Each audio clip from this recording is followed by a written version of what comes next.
Good morning. Everybody knows the people with us today. Dr. Jim Malatras from my right, Dr. Howard Zucker, Health Commissioner to my left, Melissa DeRosa, Secretary to the Governor, to her left, Robert Mejica. To our friends celebrating Good Friday today, I wish them a Good Friday. To our friends celebrating Passover, I wish them the best. Let's give you an update on where we are. To use an overused term, we are cautiously optimistic that we are slowing the infection rate. That's what the numbers say. That's what the data suggests to us. Change in total hospitalizations is down, not relative to yesterday, but when it's averaged, the 3-day average on the hospitalizations, you see a dramatic decline in those numbers, and that's obviously very good news. Change in ICU admissions is actually a negative number for the first time since we started this intense journey. That means there are fewer people in the intensive care unit statewide than there were. And again, that's the first time we've seen a negative number, so that's good. The 3-day average of that is down. Change in intubations is a little tick higher than it's been in the past few days, but it's still overall down. The 3-day average is also down. The bad news is we continue to lose a tremendous number of lives and endure great pain as a state. 777 lives lost. I understand intellectually why it's happening. It doesn't make it any easier to accept. What's happening is the number of people who came in 2 weeks ago when we had those very high hospitalization rates. Either you get treated and get better and get discharged, or you stay in the hospital and probably wind up on a ventilator, and the longer you're on a ventilator, the less likely you will come off the ventilator. And that's what's happening now. These lives lost are people who came in at that height hospitalization period, and we're losing them. The number is lower than yesterday for those who can take solace in that fact. As someone who searches for solace in all this grief, the leveling off of the number of lives lost is a somewhat hopeful sign. The number of total lives lost, 7,844. For people, just to put this in perspective, I lived through 9/11, as many New Yorkers did, who are of somewhat advanced age. And I believe 9/11 was the worst situation that I was going to deal with in my lifetime. And to put it in perspective, 2,753 people lost their lives on 9/11. We're at 7,844. So in terms of lives lost, that this situation should exceed 9/11 is still beyond my capacity to fully appreciate, to tell you the truth. We've been watching a spread to the suburban communities around New York City, Nassau, Suffolk, Westchester, Rockland. That seems to have stabilized. We have a couple of hot spots in Suffolk County that we're watching. But overall, we've been very aggressive in the suburban communities in jumping on those hot spots, and the percentage of growth in upstate New York and the suburban areas around New York City has basically been stabilized and flat, so that's good news too.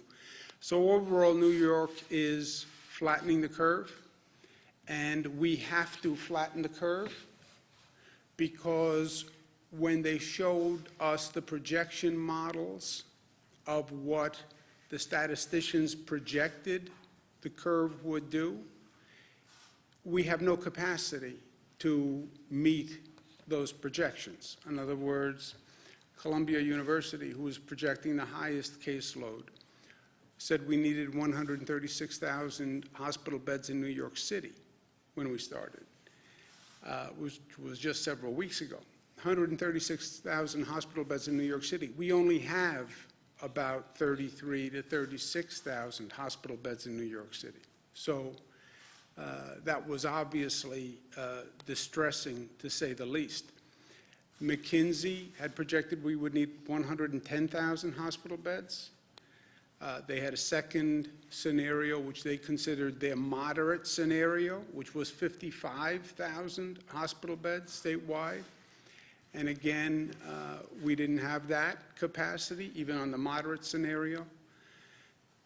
The Gates-funded IHME suggested we needed 73,000 beds. We didn't have that either. So none of these projections were in any way comforting to us.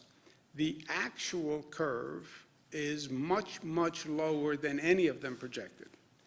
And, well, what's the variance? How do you come up with an actual curve that is so much different than what those experts predicted? First, in fairness to the experts, nobody has been here before. Nobody. So everyone is trying to figure it out the best they can. There is no model to track against.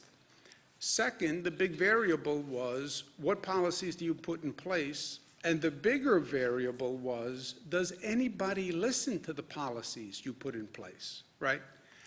I'm governor of the state of New York. Yeah, you can announce a policy. That doesn't mean anyone is going to follow it. You can announce a policy, we're going to close down all businesses, everybody must stay home. And if people don't follow it, or they don't take it seriously, or they believe you're being premature, or you're being political, they wouldn't follow it. And then what do we do? What do we arrest 19 million people, or ticket 19 million people? So the big variable was, what policies do you put in place? And the bigger variable, does anybody care? And does anyone follow it? And all these social distancing, stay at home, nobody has ever done this before. So the statisticians had to come up with a premise on how many would comply, and we've actually exceeded that. But we have to keep doing it. You know, people tend to think, well, this is a natural trajectory of the disease. There is no natural trajectory. The trajectory is the trajectory that we create by our actions. The natural trajectory would see that line continue to go up. It would continue to go up and up and up until you develop herd immunity, where you would see many, many more infections. So we did that. We are doing that. And that's why we have to stay the course. I said to someone this morning, you tell me how we behave today, and I will tell you the infection rate 2 days from today or 3 days from today. What we do today will determine the infection rate 2 or 3 days from now. So what we're doing is working, stay with it. Even though it is a grind and even though it is difficult, we have to stay with it. We have to stay with it operationally on our hospital system, where we're coordinating statewide in what we call the surge and flex system. We have 50% additional capacity on our hospital system. We're sharing equipment all across the system. We have to continue helping people who are struggling every day. Food assistance is a real issue for people. We're going to add $200 million to provide more than 700,000 low-income households more funding for food, basic food. Continue to help our medical workers, who are the frontline soldiers in this battle and who've done a phenomenal job. I know I say it all the time, but every day they're out there doing truly the Lord's work. We're going to provide additional housing. I want to thank all the companies that have come forward to be part of this effort. Airbnb is contributing funding to provide housing for our healthcare workers. 1199 SEIU is working with Airbnb, and they're providing their members with additional benefits. We have hotels that are coming forward and offering free hotel rooms, so we thank them all very much. Last night, as a signal of our thanks to the workers who are out there every day. We lit up our landmarks in the New York City area and in Niagara Falls blue in their honor, and that's a nice symbolic tribute. What's even better is to take action that shows our gratitude. Saying it is nice, doing it is even better. And after 9/11, Congress created a Victims' Compensation Fund. I've been working with our congressional delegation. We think the federal government should set up a Heroes Compensation Fund to compensate our health care and other frontline workers for what they did here. Saying thanks is nice. Actually providing assistance is even better. The big question is going to turn to when do we reopen, especially in places like New York, where we're going to see the numbers now starting to change. The natural trajectory, the human movement is going to be, okay, now let's reopen. I need to get out of my house. I've been cooped up, cabin fever. I need funds. I have to work. And that's going to be the next question, next issue that we have to deal with. What I say on that question, again, none of us have been here before, so let's learn from what has happened so far, and let's learn from what we have been seeing over these past few months, so it informs what we're doing going forward. First of all, the key to reopening is going to be testing. I've said that from day one. It's not going to be a light switch where you flip this economy like you flip a light switch. It's not going to be everybody goes back next Thursday. It's not going to happen that way. It's going to be a gradual, phased process, and it's going to be reliant on testing. Testing of antibodies, testing for diagnostic results, and testing on a scale that we have not done before. Now, New York State has been very aggressive on testing, and our state lab has been very aggressive on testing. Our state lab is now developing an antibody test, which is a fast and not invasive test. Right now, the State Department of Health can do 300 tests a day. By next Friday, they'll be able to do 1,000 tests, 2,000 tests the following week. That's great. Sounds like a lot, but 2,000 tests are still a drop in the bucket. And I'm proud of how New York has advanced on testing. You look at how quickly New York State has moved on testing and how many tests we have done. We've done a higher percentage of tests in New York State than other countries have done. And New York State far exceeds what this nation as a whole is doing on testing. Even with our high capacity and high performance on testing, it's still not enough. It's not enough if you want to reopen on a meaningful scale and reopen quickly. So the testing front is going to be a challenge for us. Well, why can't New York just develop more tests and do more testing? How do we get New York State Department of Health to scale? That's an issue that we've been working on. It's harder than it sounds. You need certain reagents so you can do the testing. You need certain materials so you can do the testing. And it's very hard to get these reagents, right? You're in a situation where countries all across the globe are trying to do the same thing. Federal government has something called the Defense Production Act, DPA, they call it, which I've been saying from day one is a very powerful tool for the federal government to use when they need to secure a product in the defense of this nation. This is in the defense of this nation.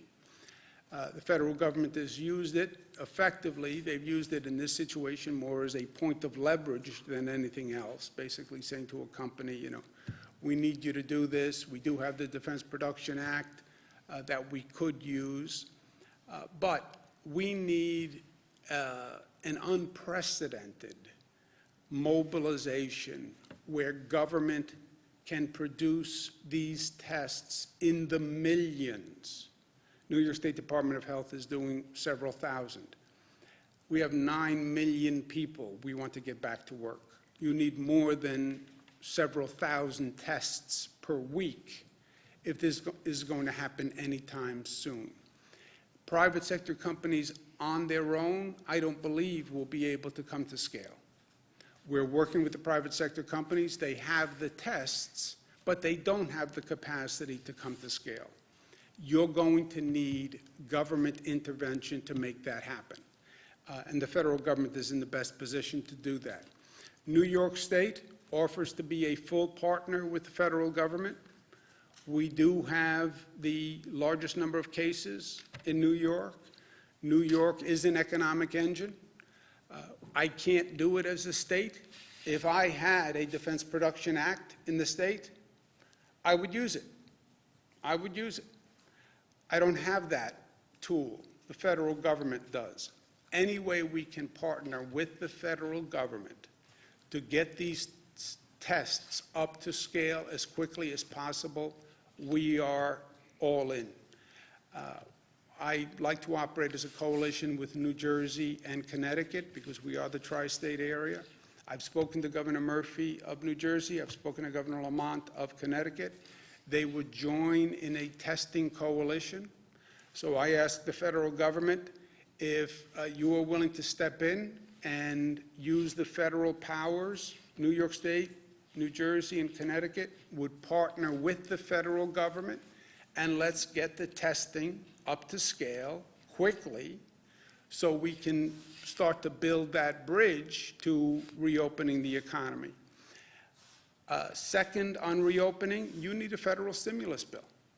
You need a federal stimulus bill. They've passed a couple already, but you need a fair federal stimulus bill that is not a political pork barrel bill, right? You know where the cases are. You know where the need is.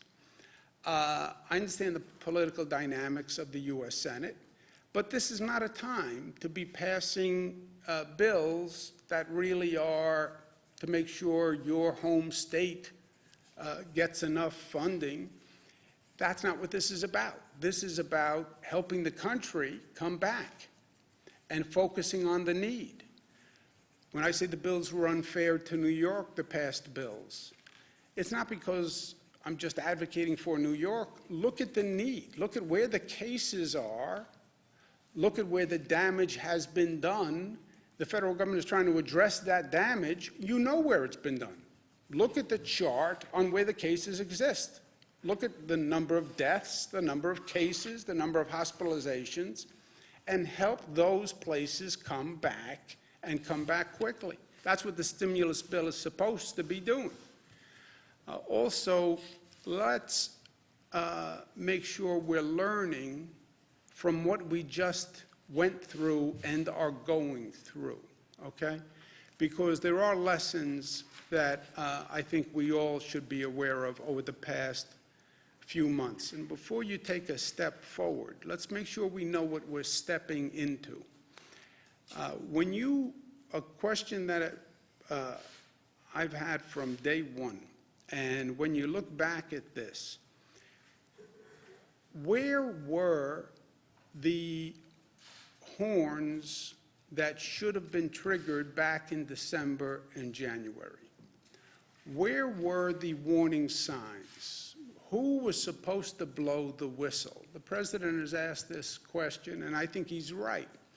The president's answer is the World Health Organization should have been blowing the whistle. I don't know enough to know if that's right or wrong, but I know the question is right. And sometimes the question is more important than the answer. How did this happen? I mean, I still want to know how this happened. Because the warning signs were there. And if you don't know the answer, then how do you know it's not going to happen again? Right?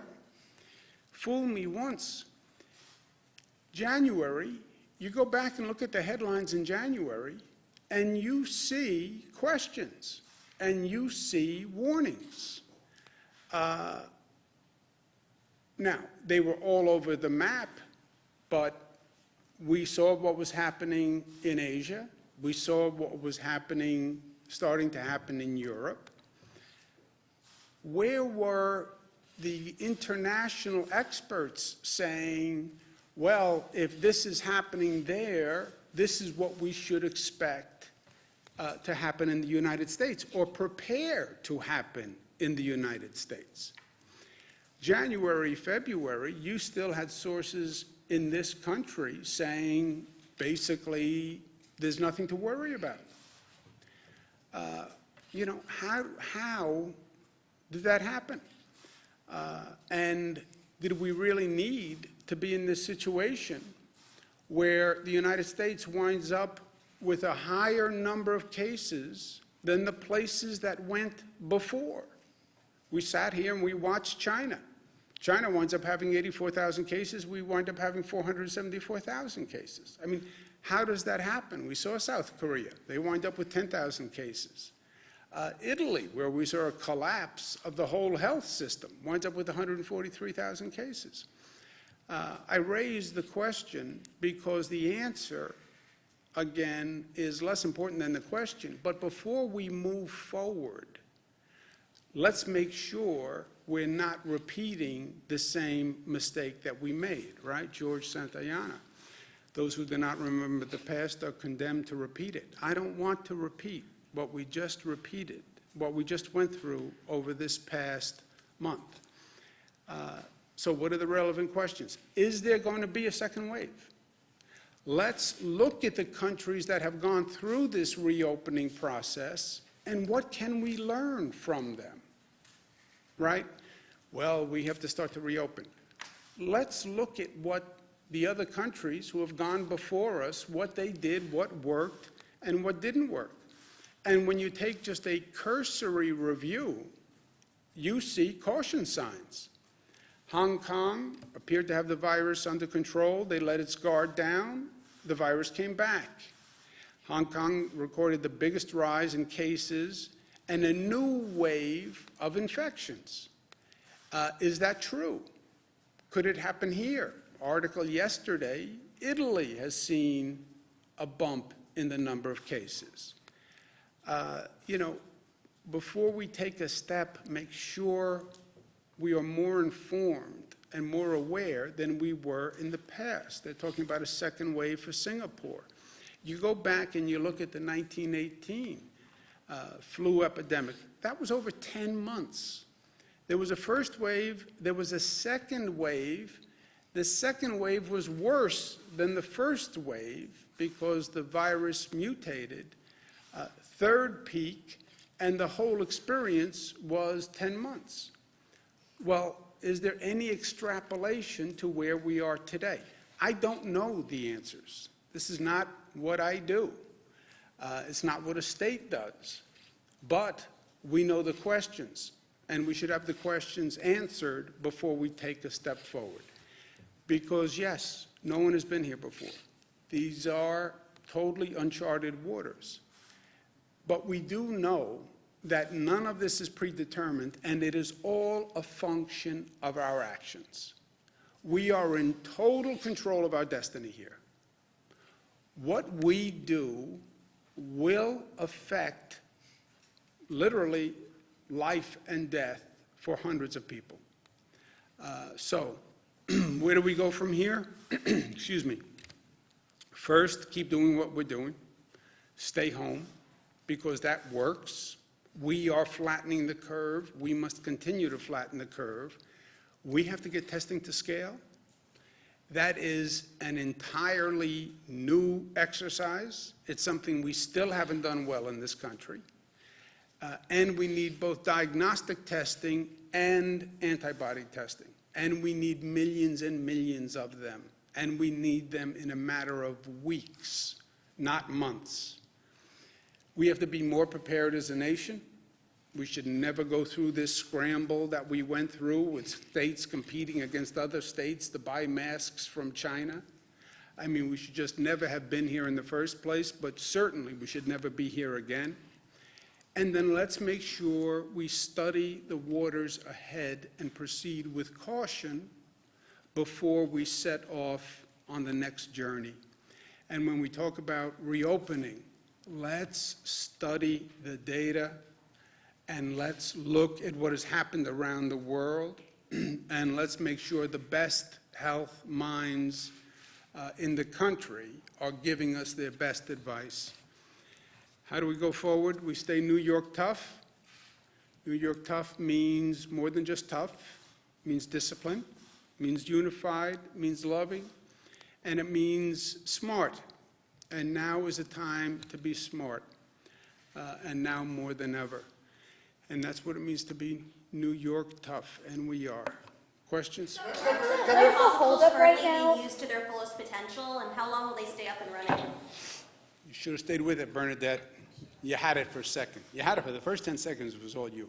I'm sorry? Are temporary hospitals currently being used to their full potential, and how long will they stay up and running? The temporary hospitals are an overflow relief capacity valve. I showed you the projections, which all called for a multiple number of hospital beds than we have. We took out 53,000 beds, we raised it to 90,000 beds, and then we created, that still isn't enough by some of these projection models.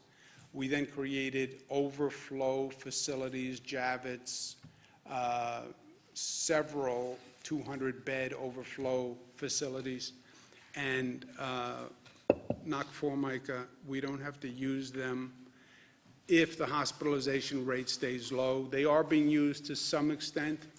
Javits is being used to some extent. The Comfort is being used to some extent. I've said to the hospitals a number of times, if you need relief, we have it. But if the hospitalization rate stays the same, we have up to a 90,000 bed capacity in our system, fully taxed, up to the brim. But that's an overflow capacity that I hope we don't use if we keep this curve down. Bernadette? The second wave? You can answer it. I'm sorry. What was this? Do you want them around for a second wave? I don't want the second wave. I don't want a second wave. I don't want a third wave. I don't want a 1.5 wave. I want this to be it. What data are you looking at indicating, one, a second wave, but two, regarding testing, what is the holdup? What's the logjam right now? And what exactly do you want from the feds? What happens on the testing is basically we rely on private sector companies to do these tests. So private sector companies would have to develop a test. They would have to acquire the reagents to compile that test, whatever physical equipment they need, a finger, a swab, et cetera, and then package them, and they'd have to have millions. And they'd have to have millions quickly. And then we'd have to figure out how to actually take those tests once you had millions of products. We've been working with labs. We've been working with suppliers. That is much easier said than done. We haven't found a private sector company that can come up to scale that quickly. They can't get the reagents. They're not equipped. We said a few days ago, we asked private sector companies to come forward that we would invest with them to develop capacity and scale. But I don't believe it happens without a significant partnership with government, where government comes in and says, I'm going to fund this, we're going to do it up to scale, we're going to form a coalition, we're going to form a consortium, we're going to put together the New York State Department of Health with the Connecticut and New Jersey Departments of Health. We're going to acquire the reagents from other countries. I don't even know that you can get all the supplies in this country. So it's not an art form per se. We have the test. There are private companies that have the test. The art form is coming up to scale that quickly. It's the mobilization, the creation of the operation that can make millions and millions of tests, right? You could use 10 million. Who ventured out in public in the past week say they are wearing face masks, while approval for President Trump's management of the coronavirus crisis dropping in this latest poll. And UK leader Boris Johnson continues to recover, now out of intensive care. His father says the prime minister almost took one for the team. Stanley Johnson saying his son's coronavirus struggle got the whole country to realize the pandemic is, quote, a serious event. And here across America, many landmarks lighting up blue to honor the nation's healthcare workers and first responders in combat against the outbreak. Tributes popping up. You'd want to test people who would be going back to work, test people going into nursing homes, test healthcare workers. But, yeah, I mean, in New York, 30 million tests you could use. As many as you can make, you can use. That's just New York. That's without New Jersey. That's without Connecticut. That's just the tri-state area. Then you have California. I mean, just think of the numbers. Doctor, do you want to speak to what goes into making these tests? I think, as the governor mentioned, there are a lot of different reagents. There are chemicals to actually prepare the test. You need to, even running the test is equipment that is specific for this. It's a little different, some of the antibody tests, than the diagnostic tests. The diagnostic tests are the ones with the swabs. We have some of the equipment there, but that also, as the governor said, needs to be scaled up. Governor, considering how far off the bed projections have been, do you worry about your credibility in warning people about what might be coming? Or does that affect your credibility? Because I relied on experts who were making a projection? No, I think my credibility would be affected if I didn't ask experts for their opinion and then do everything I can to meet those numbers that they produced. Look, you can't go to better people than Columbia University and Cornell Weill and IMHB and McKinsey. And again, you're asking them to model something that has never been modeled before. But that's all you can do in any situation, Jesse, is you ask the best minds for what you should be prepared for, and then you do everything you can to meet those numbers. The way you lose credibility is either you're in denial about what you're looking at, or you don't act fast enough, or you don't achieve the goal. That's how you lose credibility in this situation. It is about, and I said from day one, my job is to prepare for the worst, hope for the best. Those experts give you those numbers. Look, we could never even meet the Columbia number, 170-something thousand. That was out of the ballpark of possibility. We did meet some of the more moderate scenarios, but that is my job. Ask the experts. It's not what you hope, what you think, what you dream. What do the experts say? And then mobilize, operationalize to meet that. And we did that. On your rhetorical question of who should have warned us, isn't that the federal government's job? Shouldn't they have warned us in December and January? Look, it is, you can argue, make different arguments, I think, and I don't want to get into pointing fingers in the middle of a game, right? Let's not get into the blame game. We're still in the midst of this. We're learning. These are all uncharted waters. Who should have known what, when? Who should have said what, when? You know, the critics will do that after the fact. But there will be different theories. The president's point is the World Health Organization should have been more aggressive. This is not my field. I don't know. But I'm sure there'll be a fulsome conversation where a lot of people will have a lot of theories about who should have spoken up first, and some people will point to government, and some people will point to international health organizations, and some people will point to the scientific community, and some people will say they were saying it, but they were never covered by journalists. So I'm sure everybody will have a theory on who should have done what when, and some people will say, you know, should have been more attentive to the Bible. There'll be a lot of theories. Nick? Compensation fund, how would that work exactly? And will that also cover people like transit workers, janitors, grocery store Who clerks? wants to take that, Melissa or Rob, on the compensation fund? Yeah, so the way it worked, similar to what they did for 9/11, it'd be all workers who were impacted by the pandemic. So it would include all essential workers. They're required to show up, they were required to work. So it would include first responders, but it would also include the essential workers that were working. Yes, the federal government is how it was done last time. It would be a similar thing, but all of those workers put themselves at risk. Presumably, there would be a presumption that it was related to those activities. Excuse me one second. I just wanted, because I gave Jesse only half an answer. What the statisticians will say is they were right. They said we could flatten the curve if we took certain actions and if people complied with those actions.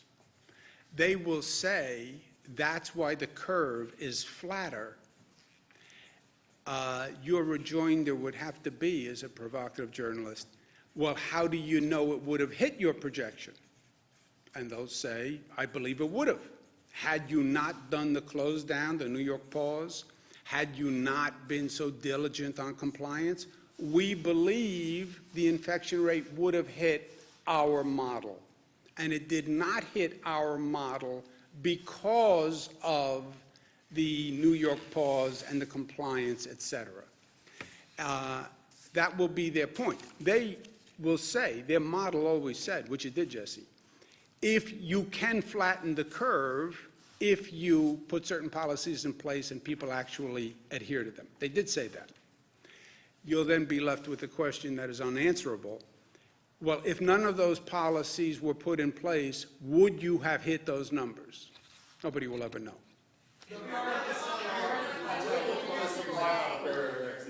Governor, what's the status of the PPE and ventilators? Is the state still trying to acquire more of that? We're okay right now. We're okay. So we're not trying to get more PPE? Well, PPE you need every day. We have a stockpile where we are now relatively comfortable. Remember what we're saying to these hospitals. They're all uncomfortable. If you ask any hospital, do you have enough PPE, they will say no. It's like asking a budget director, does he have enough revenue? They will never say yes. And these hospitals are accustomed to having 1 month or 2 month stockpile. They're now looking at several days of stockpile. So they are all uncomfortable. But we only have several days for any hospital, and we do have several days for every hospital, and we do have a supply that's coming in. So compared to how we have been operating on this new dire circumstances, we are relatively comfortable with ventilators and PPE if, big I, big F, if the hospitalization rate stays down, which will only happen if we continue to do what we need to do. Can I just, sorry, just one Excuse me second. one If second. I could just make one caveat, Josefa. There are certain hospitals that we get anecdotal reports on that are continuing to operate under the crisis conservation guidelines on PPE, where they ask people to wear PPE for days at a time versus what the ordinary protocol is. And as we're hearing those reports, we are reaching out to the hospitals and making sure they have the supply that they need so they don't have to operate that way. Excuse me one second. Just Melissa's point is well taken. Every day we have a call with all the hospitals, and every day they tell us if they need something that day. And whatever they need that day, we get them. So we do it on a daily basis right now. Golf courses, the decision to close golf courses yesterday, what was the rationale for that? And like, could people still walk on the golf courses? Can they take out a few clubs? I mean, what's the... What are the full requirements on golf courses? Joe Spector wants to know, being he's a golfer. Who knows the full, can you walk on a course with clubs if you don't hit a ball? It's a good question. It's a highly, we're going to have to litigate it. Joe wants to know, can he walk the course with clubs if he's not hitting balls? There's no golfing. It's an extension of, there's no basketball, there's no tennis, there's no any of these things. We're encouraging people to stay home to the extent that people are getting out and doing exercise. We don't want there to be a situation where there's caddies, where there's group activity. If you're golfing, there's not just 2 people golfing, there's someone running the golf course, and it's counter to the other messages that we're sending. So yes, ESD made the decision to close golf courses. I would argue, if I were you, I would say I'm hiking the golf course. You could say I'm hiking the golf course, because hiking is allowed. So I would say I'm hiking the golf course. That'll stymie them, Joe. Yeah, Nick? Hart Island. We heard a lot about, there's way more bodies being buried at Hart Island than there have been in the past. What do you know about Hart Island? Do you know if any COVID-19 positive people have been buried there? I know Hart Island. I know nothing about Hart Island and burial of COVID people. Is that something you would be briefed on, or you would find out about? I'm normally not briefed on Hart Island, but I can inquire for you and we'll get back to you. About the unemployment, piece. Let's do someone who hasn't asked the question. How is the antibody test administered that you're working on right now? Sure. So right now, it's a blood test, just like any other blood test, but we're working on a way to do a finger stick or a heel stick, very much like we do newborn screening tests, and use that blood spot as a test. How much longer will New York be losing 800 people a day? And how many people does it look like we're going to be losing now? The projections suggest, well, first, we didn't lose 800 people today, right? 777. The healthcare, what they have done in healthcare in this state is amazing. And the numbers of loss are staggering. The numbers of lives they saved are also just staggering. They've saved tens of thousands of lives, right? We hope that we have seen the worst. We don't know, because the infection rate is purely in our control. You tell me what New Yorkers do today. I will tell you what happens to the infection rate in 2 days and 3 days. And we are in control of how many people die. We are all in control of that. It is a consequence of the actions that we take. We will determine how many people live and die. Let's think of it that way. Also with that, I forgot to do something. We have a short video that we produced that Melissa can talk about on this stay-at-home message. For the last 6 weeks, we've done a number of social media campaigns to drive home the point that the personal decisions that we're all making today have a direct impact on the lives of other New Yorkers. And as an extension of the Who I Stay Home For campaign that we launched a few days ago, we asked New Yorkers to share with us personal private photos of how they're spending their time at home and let us see into their lives. And they were incredible. They show New York tough at its defining moment, and we wanted to share them with you. So there's a 1-minute short video that cuts them all together if you want to play that.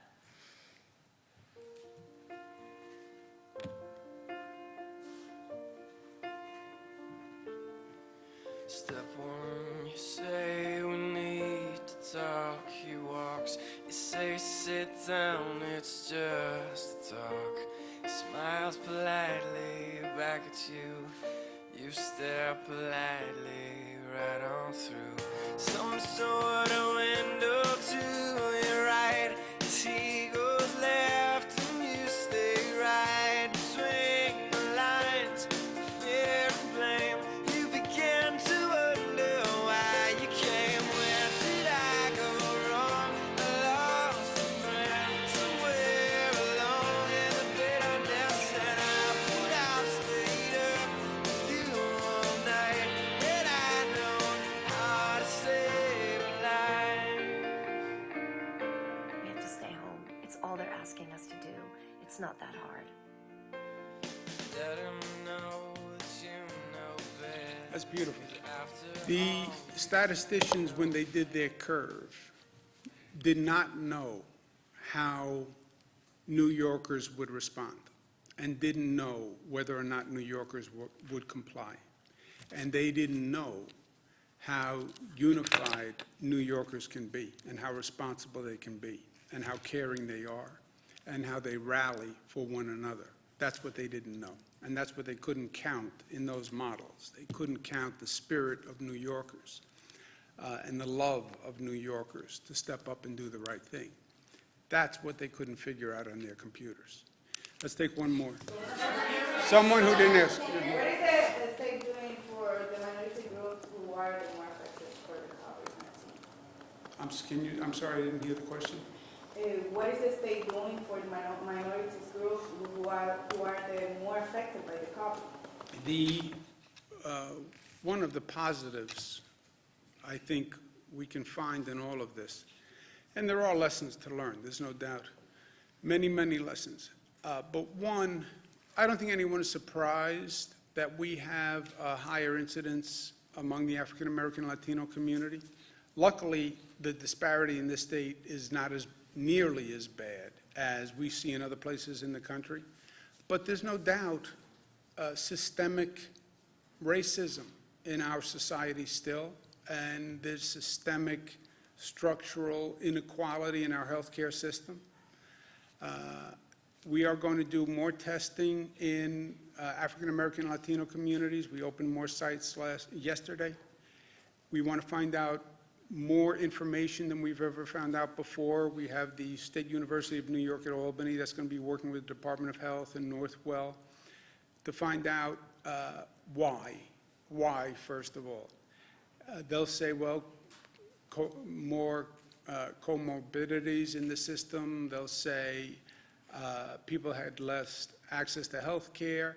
I also believe it's partially because you have more African Americans and Latinos in the public sector workforce. More of them were essential workers. They had to go to work. They didn't have the luxury of staying home, frankly. They didn't have the luxury of going to their second home. They didn't have the luxury of going to stay with their sister in some other place. They had to go drive the bus, and they had to drive the train. And they had to go to the hospital because they're the healthcare workers. So let's understand it, let's learn about it, but then let's fix it. Let's fix it. And let's use this as a moment to understand the injustice and remedy it. Thank you very much. I'll talk to you tomorrow. Say again? Should pay raises for statewide elected officials be frozen? Good, it's up and running. We are freezing the salaries for state workers now, and we'll see how the budget goes. We've done about 6,000 calls so far this morning, and the new system is up and running. Also, Melissa, on